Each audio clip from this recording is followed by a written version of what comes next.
Hello and a very warm welcome. You're watching the Wire Wrap. I'm Sravasti Dasgupta.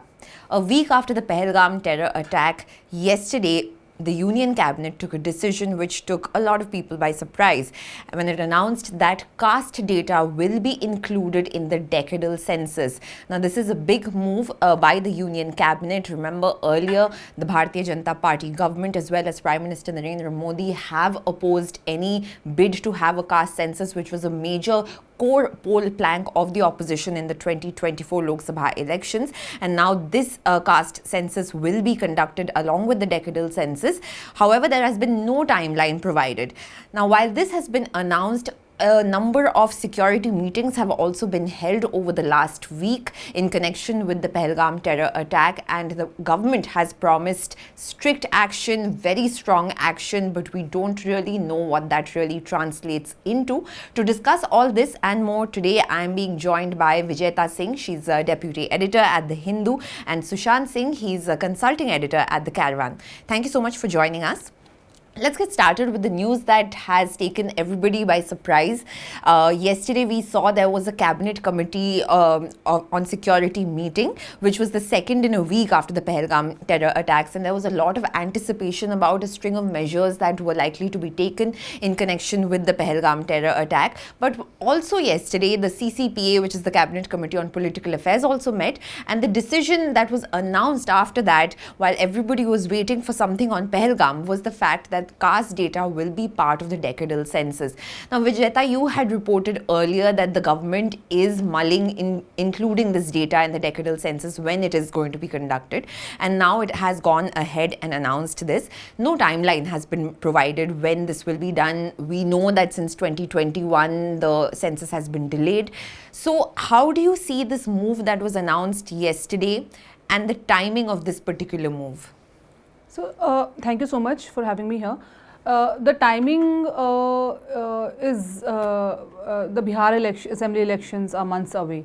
So, I would link the announcement with Bihar elections because caste is a big factor in Bihar, and not only the opposition parties but the allies of the Bharatiya Janata Party like the LJP, they have also demanded caste, and Nitish Kumar of JDU, when he was in alliance with the BJP, they had done caste survey in Bihar. Bihar was among the first states to do a caste survey on its own. So, this whole conversation around caste is quite integral to the politics of Bihar. So, one aspect is the Bihar elections. The second is there's a lot of pressure on the government, I think, after the Pahalgam attack, and this is kind of what I see. This kind of eases the pressure on them somewhat because it kind of changes the narrative. Because people have, if you go on social media, people have been baying for, Pakistan's blood, like attack them now. But these things, they're not, these decisions, they're not taken in a huff. They have to be calibrated, they have to be thought about. So I think these are the two. But was it a surprise decision for you, because you have tracked this over the last few months when you reported that the Home Ministry is going to be including this, but we saw in the budget that this was not accounted for, census was not accounted for. So was this a surprise move for you also as a reporter on this beat? Not really, because on August 22, 2024, we had reported that after this government came into power the third time, they had begun the talk and begun the preparation for caste census. They were testing how to go about this, because the center had furnished an affidavit in Supreme Court when it was opposing caste census, saying that 46 lakh caste names were thrown up when the last such survey was done in 2010. So they were still finding a way how to go about this, and this since we reported it last year, so it had been in discussion. They were kind of working on this, and I'm not sure why they announced it just now. I just mentioned that Bihar elections could be a factor and to ease off the pressure from Pahalgam. But it has been in the works for at least more than a year, at least a year now. So, Sravasti, while Vijaita's point and argument about the tactical reasons seems very valid, I think it's a big strategic shift in the BJP and RSS ideology. The idea of not counting caste or talking about samrasta and not samta has been fundamental to Hindutva for more than 100 years, or the Brahminical construction or idea of the Indian society, Hindu society, for such a long time. For them to go back on their fundamental premises, this is as radical as the BJP or the RSS saying that we will pay 1 lakh rupee to every Muslim man marrying a Hindu woman. It is at par with that. It fundamentally shifts one of the foundational tenets of the Hindutva ideology of the BJP and the RSS. And even though it may have been done for tactical reasons, even though the way they may conduct the census may not actually they may try to deceive in the idea, but if you once you agree to it in principle, you have unleashed a genie of the consequences of which will not be known to you. No, I saw what happened with the Mandal Commission in 1989. It led to the Rath Yatra, and thereafter the society was completely changed. Politics was completely changed. The kind of politics that we saw, rise of Lalu Yadav, Mulayam, everyone, the OBC politics within the BJP itself, the rise of people like Shivraj Singh Chauhan and others happened because Narendra Modi himself happened because of Mandal Commission. Then we saw what happened with EWS. Then we saw the other expansions, and now this is a fundamental shift, and it's a strategic shift whose consequences will not be seen in next 3 months or 6 months, but will play out over a longer period of time, because this is a fundamental ideological challenge. If you remember, let me just finish this. If you remember, when Mr. Modi was the BJP CM in Gujarat, he wrote a book actually on this about caste, where he said that even people who were carrying night soil were actually doing part of their job as a spiritual activity. That book had to be withdrawn because there was so much controversy around it. That is the whole idea of caste and its integral position in the society, where they've opposed it tooth and nail. Mr. Modi called it urban Naxal mentality. Adityanath called it, equally bad words. RSS has been opposed to it, and some of the people who support the BJP are now virtually eating their own words. The fundamental tenet is being shifted, and while it may give them rewards in Bihar or take the pressure of the Pahalgam attack, the consequences of this, the changes that it unleashes, will play for over a long period of time. So that's what I was coming to, that the fact that the BJP has historically opposed this, the BJP and the RSS, they have been against caste-based, any kind of caste-based census, and the core, as you were mentioning, the core Hindutva ideology does not want any kind of a census of this sort. But the fact that as you're mentioning, that it's a tectonic shift in a sense, an ideological shift which will pay dividends not just today or tomorrow, but for years to come. So what has prompted this? Is it really an ideological shift within the BJP RSS, or is it just, as one could see, as a very knee-jerk reaction perhaps in the today instead of thinking of the tomorrow? It may not have been driven by a reconsideration of the ideology or saying that we have suddenly become progressive. It may have been driven by very tactical reasons, very immediate reasons. But the point I'm making is the consequences of this, the way it will play out. You unleash a genie, you do not know how it will play out. The same thing we've happened with Mandal. How nobody knew when Mandal was announced how it will play out.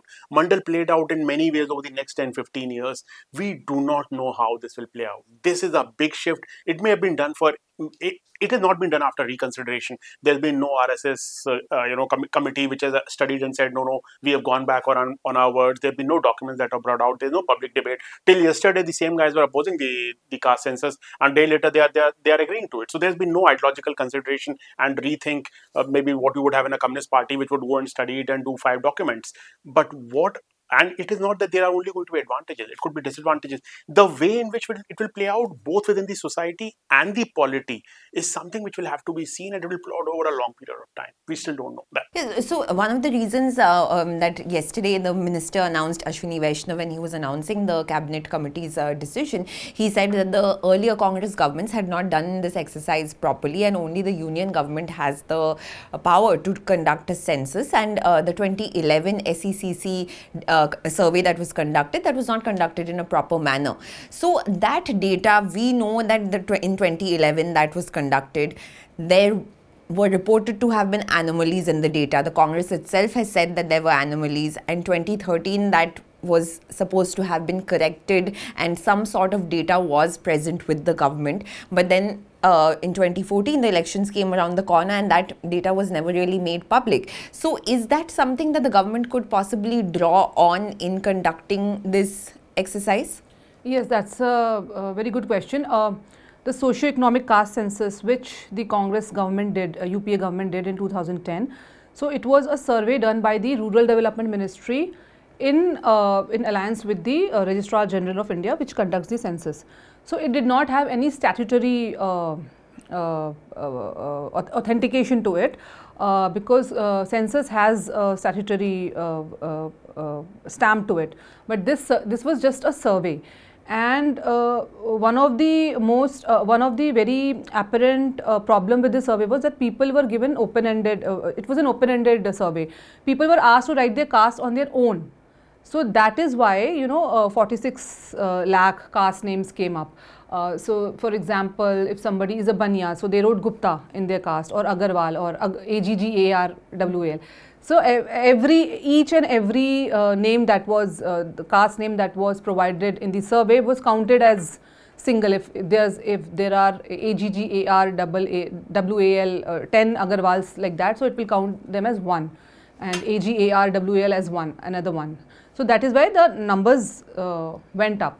So I was talking to officials yesterday. So they said that this time, of course, they will not repeat those mistakes, and it will be a clean form where the caste names will be codified and likely to be codified, and they will be given as an option next in the other section next to SC and ST.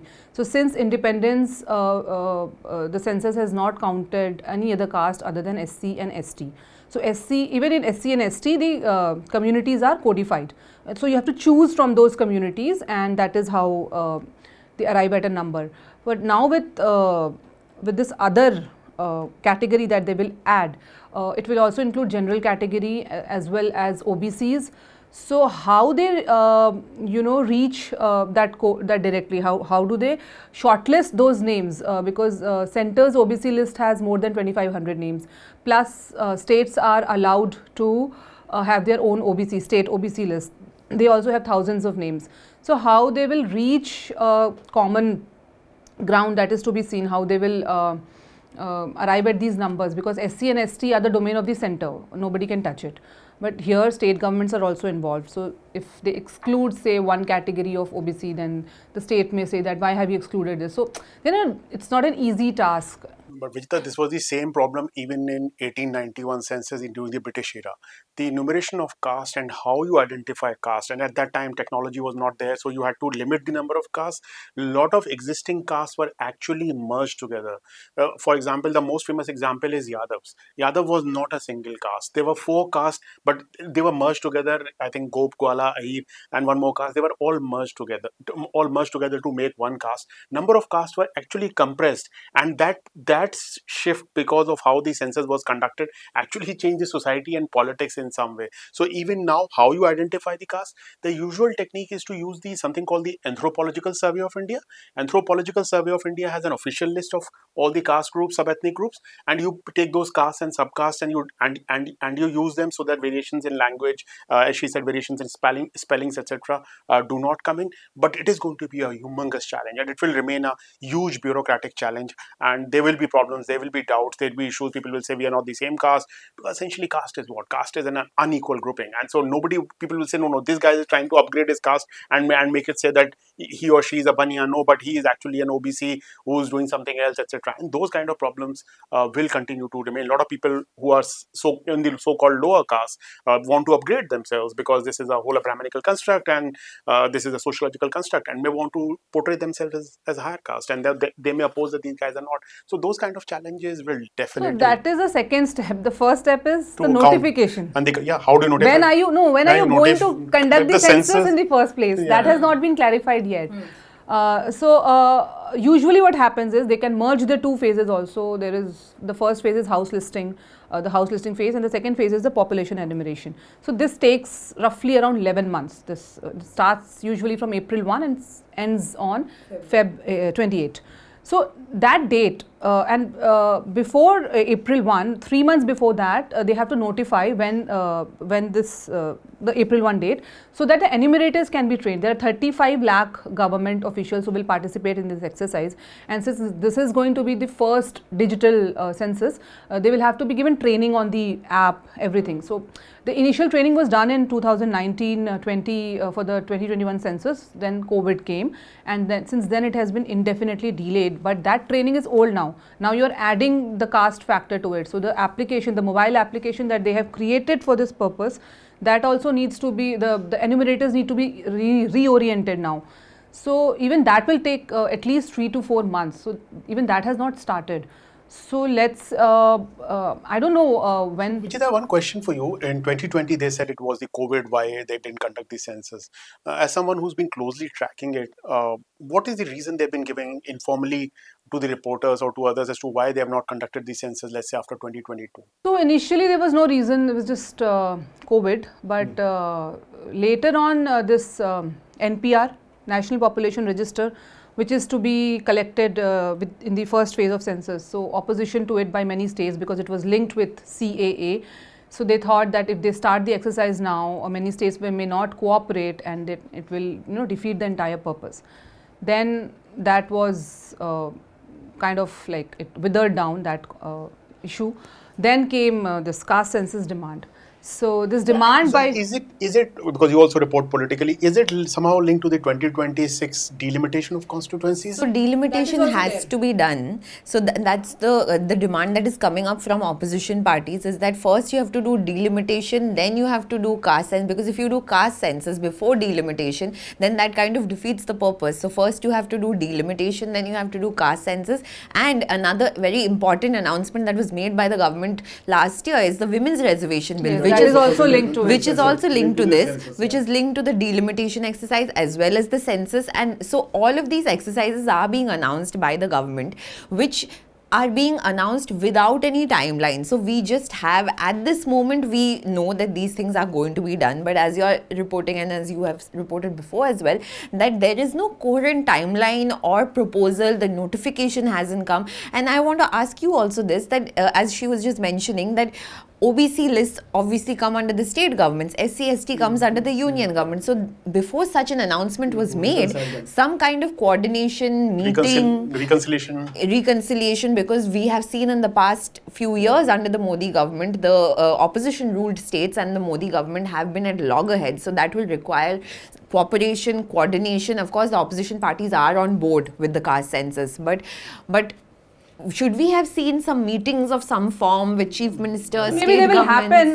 But I think the governance style is of sudden announcement and taking everyone by surprise. That is the whole style of governance for the last. No, but as I mentioned, they have been working on this. Yeah, on the background, but but we don't know practically how it is. Nothing.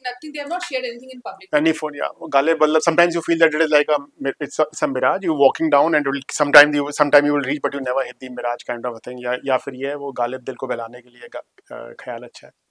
So, okay, so now let's move on to the most important event that has happened in the last few months. In fact, the worst terror attack in Jammu and Kashmir in many years now, which took place in Pahalgam, and 26 civilians lost their lives. And as we were mentioning earlier, that yesterday when the Prime Minister was chairing key cabinet committee meetings, there was a cabinet committee on security meeting, there was a cabinet committee on political affairs meeting, there were demands from the opposition for a special session on Parliament on Pahalgam. We have reported, and Vijaita has also reported, that in the all-party meeting there was an admission of lapses on the part of the government. So, and the Prime Minister on his part has said that we will track, trace and identify terrorists and punish them beyond their imagination to the ends of the earth. It's been a week, and nothing concrete of that sort has been announced, apart from the first 2-3 measures that was announced following the first Cabinet Committee on Security meeting, which included the Indus Water Treaty abeyance as well as downgrading ties. So yesterday when the Cabinet Committee on Security meeting took place, there was an anticipation that the government would be announcing something to the end of Pahalgam, but that did not take place. So what is the Home Ministry, which directly controls the police and security in Jammu and Kashmir, what is happening over there, Vijaita, with regard to Pahalgam? It's been a week now, and as we were talking earlier, the country wants to know. So I wish I knew more details, but yeah, last week, no, day before yesterday, Union Home Secretary had called all the chiefs of all the paramilitary forces, and they were asked to be on alert, especially the border guarding forces. So of course, Home Ministry is working in the background, but this is more of a domain of the Defence Ministry, because the PM conducted a meeting with the service chiefs, and as you mentioned, they gave them a free hand. So I think they're looking at military intervention, but they're also preparing for the domestic fallout. That is why where the Home Ministry comes into the picture, and that is where you have to prepare your own, like guard your own. I mean, internally, like you have to strengthen your areas where possible riots can take place or communal situation could erupt. So, because as we have seen after this Pahalgam attack in Kashmir, a lot of Kashmiri people have been targeted across the country. In Uttarakhand, some shawl sellers were beaten up. Students are complaining that people are coming and targeting them. So, these are also issues which will be dealt by the Home Ministry. But I would like to correct you on one aspect. Government never admitted that it was a security lapse in the all-party meeting. They only said that we acknowledge that we could not prevent the attack. And that is why we are sitting here discussing. Yes, but Rijiju came out and he said, "Thodi to chook hui hai." Yeah, but then he edited a statement. But as far as I know, there was never an admission of security lapse. They said these are the same security forces which have killed 35 terrorists of the same group, which have detected 7 tunnels along the border, and these are the people who are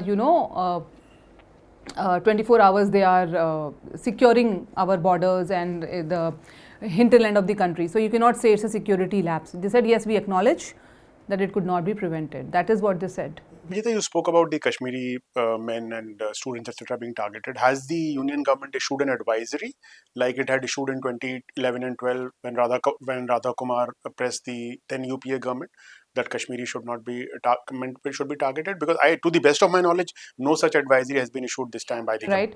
No such advisory has been issued, but yeah, instructions have been given to state governments to keep a watch on such incidents and take lawful action against whoever the offender is. So I think in a week after the question really arises that the opposition and the government, they have decided to work together. They have Modi has given a free hand to the armed forces. Yeah, firstly, Sravasti, what does free hand mean? Yeah, what does that mean? What does free hand What does that mean? The army chief is not, CDS is not going to decide that I'm going to go and occupy Rawalpindi tomorrow or drop bombs.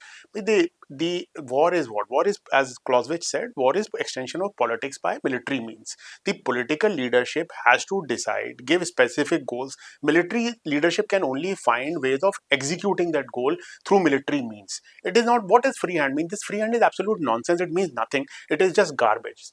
It's pure garbage. It means nothing. The military leadership will do once the political aims are clearly identified and the risks are, as Vijaita said, the risks are completely accounted for and taken into consideration.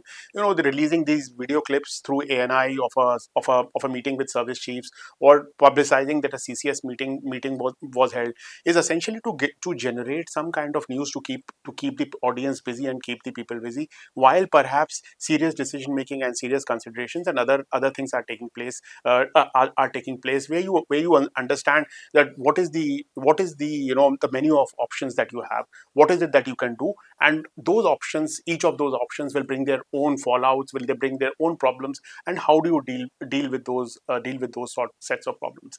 As far as the free hand part is concerned, operationally what the military does, that the military itself will decide. Let's say Balakot happened in 29.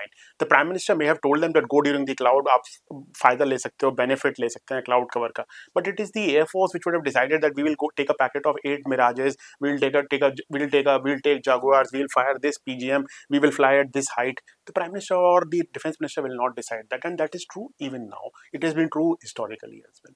So what should be the, since it's been a week now, over a week in fact, and we have only, as you were seeing, that meetings are taking place and probably decisions are being taken in the background which are not likely to be communicated to the public as they are taking place.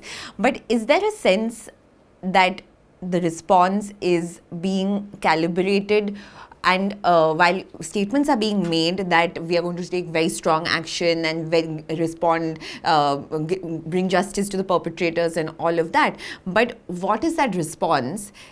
Is 1 week a little late in your opinion?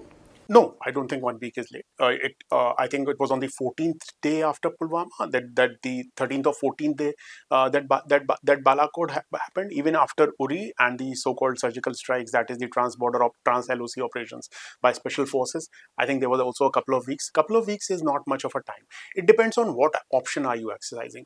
If you are exercising an option where the possibility of extension of conflict, military conflict into a larger war is much higher, you need much more time to be prepared in terms of mobilizing your troops, mobilizing your resources, building up your logistics, getting your things in place. You need to maybe move some forces away from the China border just to be prepared, not for the first step. Let's say in first step, you go and say, I'm going to capture Haji Pir on the line of control, which India captured in 65, was given up in Tashkent, so that I am better prepared. Line of control is more suited to me. Like what happened after 71, you moved into certain areas. So you say, now I'm going to go and capture Haji Pir, or I'm going to go into Neelam Valley and do something.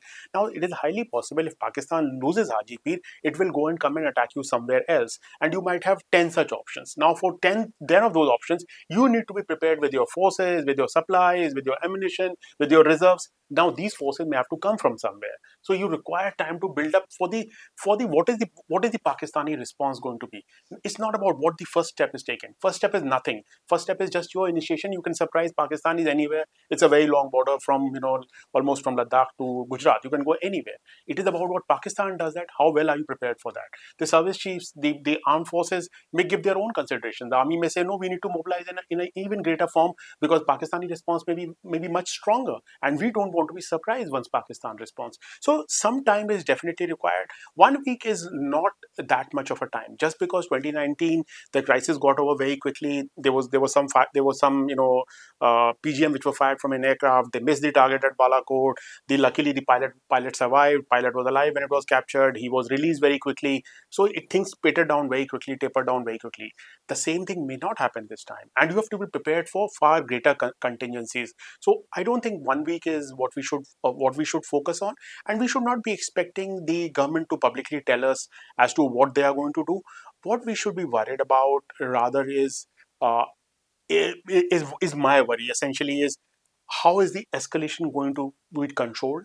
What are the ways in which you can control that escalation once the escalation starts between India and Pakistan? Are there back channels through which India can engage with Pakistan like it did in 2019 when the then RAW chief spoke to the ISI chief and they started engaging? Is it going to happen through Western interlocutors? Is it going to happen through interlocutors like the UAE and Saudi Arabia? How are you going to talk? Because eventually there has to be a way in which the two countries have to talk and reduce and bring the tempers down and end the crisis. Else, you will get into a nuclear exchange. I fire something, you fire something else. I send my troops, you send my troops. It's an escalation ladder, and then eventually it ends up at nuclear weapons because these are two nuclear armed states. And of course, none of us would want it to reach that stage. So we would. So that is the conversation, the process by which de-escalation will take place. How this can remain a controlled escalation if it has to remain. That is the big issue to my mind. So this controlled escalation is of course very important, but we are seeing that the leadership, the government leadership is in a sense feeding into public opinion, which is baying for blood. But in a situation where we are two nuclear powered countries, any kind of escalation brings the threat of any kind of nuclear consequences as well. So is that also a consideration? And also, I think what a lot of people are not talking about is the fact that China is also an important factor in this, and we already have, and you've also reported on this, that Galwan still remains, and you've also written extensively on this, that Ladakh is still sensitive and the government is not being very clear about what really the situation is over there. So any kind of escalation with Pakistan could possibly also trigger a reaction on that end, in your opinion? Yeah, so if you publicize your operations like they did after Uri and they did after Pulwama, so obviously the public will expect you to share details for the third time also. So that is a risk that they have taken. That is stand that they have taken throughout. That why shy away from owning up operations, whereas operations have happened in the past and Pakistan was broken into two countries, but it was shared only after it was done. So that is I think that has really worried the government. That is a cause of concern because this time that time Imran Khan was there, so there was not much of a military fallout. But I'm not giving any credit to him, but they somehow managed. But this time, I think they know what it has become too predictable for them, I think. So, what unique, what else can India do? I think that is to be seen without, harming the people. Being a state, responsible state, we cannot be. India cannot be bombing civilians there. So that is a call that has to be taken by the government, keeping in mind the international community also. And you mentioned about China, a large number of army personnel are still deployed along in Ladakh. So where are the reserves? And if you speak to border security force people who are deployed along the Pakistan and Bangladesh border, they said we are stretched to the limit. We don't even have reserves for training. So this is the maximum that we have. So if you are mobilizing troops, from where are you mobilizing? Yeah, so 2 points to what Vijaita said, as she rightly said the deployment on the China border is there. There's a shortfall in the army, I think, of more than 100,000, yeah, or almost touching 200,000 soldiers because of recruitment has gone down. This would be the first time then that the army, air force, and navy would actually be operating with Agniveer soldiers. Agniveers have just been inducted 3.5 years back, 3 years back. But this would be the first time. So these are all imponderables: shortage of soldiers, plus deployment on the China border, plus this thing. As she said, Manipur, the Pahalgam Yatra, the paramilitary forces, the CAPF are overstretched right now. The one-third training, one-third rest, one-third deployment is just not being followed. It is not possible to be followed. Even what's happening in Chhattisgarh with the anti-Maoist operation, paramilitary forces are overstretched. The army is stretched to its limit. So that reduces your options with what you do in Pakistan. On Pakistan, as she rightly said, in 2019 there was Imran who wanted to have a deal with India. More importantly than Imran, the army chief at that time was General Bajwa, who had been constantly sending messages to India that he wants to have a peace deal with India. He wants to have a peace deal with India. Today, the army chief is somebody called Asim Munir, and a week back before the Pahalgam attack, he issued a very strong statement on Kashmir and about a very rabid two-nation theory statement. Asim Munir is under tremendous pressure because Imran is behind bars. Imran is the most popular political leader at this point in time. His own credibility is at stake. He has to demonstrate that he is going to hit back, and he's going to hit back harder than what Bajwa did.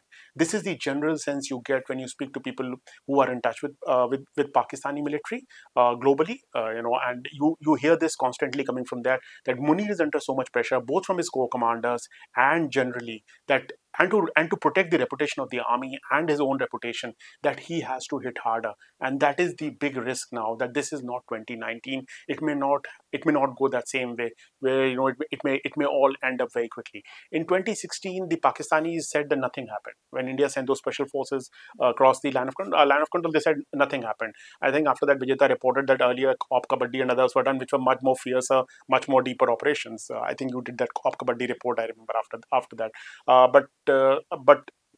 But what now we have is a very different scenario where Indians want to claim that we are doing this and almost compelling Pakistan to respond. We are a functional democracy, unlike Pakistan, where the army controls the major decisions.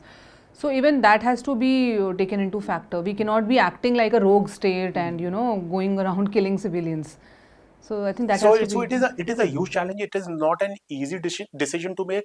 But as you rightly said, by you have reduced your flexibility to operate by having claimed or hyping up your previous operations, and almost including the television channels and others, creating a kind of a narrative and an environment of baying for blood, where everybody thinks that something more will have to be done. So you can't do a covert operation where some terror leader is killed or some general is killed, like what happened Israel does in Iran, because you then can't claim it to the extent. What people want is a very visible demonstrative effect where aircraft are flying over or missiles are falling over or some naval ship is going over. Now that limits your possibility, but also not only limits your options, it also compels Pakistan to respond in what they call is quid pro quo plus. Okay, we will respond with something more than what you do to us. So that is why it makes a very risky and a very challenging scenario for India, and particularly for the decision makers. Like they say, they've become prisoners of their own image. Yes. So, which makes me circle back to our initial discussion on caste census, which is that because all these things are at play and it requires careful thought, consideration, and everything, do you think this announcement was made so that it gives some room to the government to respond to the Pahalgam terror attack, in a sense that would give them some time away from the limelight from this issue, so they can comfortably think about how the response should be instead of constantly being answerable to the public about what are you doing? Yeah, see, there are different teams doing different work. This is the work of the RGI, that is the work of the service chiefs. So that goes on parallelly. But yes, the monster that is social media on TV, you know, they use this whole narrative of badla kab lenge, badla kab lenge. Obviously, it eases the pressure of the government for some time, but eventually people are going to ask that what have you done? Because the families are also now giving out interviews. I was watching this interview of this Shubham Dwivedi's wife. She said that government ne hame anath chhod diya tha wahan. Yeah, the BBC interview is very powerful. Yes, so there was no one to take care of us. Army came like hours later. So yeah, so those issues are going to come back, and people are going to ask you questions. It's not going to be, you know, forgotten very easily. And caste census is a tricky thing. Caste census, you really can't claim beyond a point, because everybody is then highlighting how you were yourself opposing it till a day before. Every single guy who's not praising it, from their chief ministers to leaders. So caste census by itself is a tricky thing, and you may ward off the pressure for a day or two by the narrative, but the narrative on Pakistan is much stronger. It is much easier to raise the emotions, etc., and you really can't shift it beyond a point. Within a couple of days, a few days, people will again, as she rightly says, will start asking questions as to what have you done on Pakistan.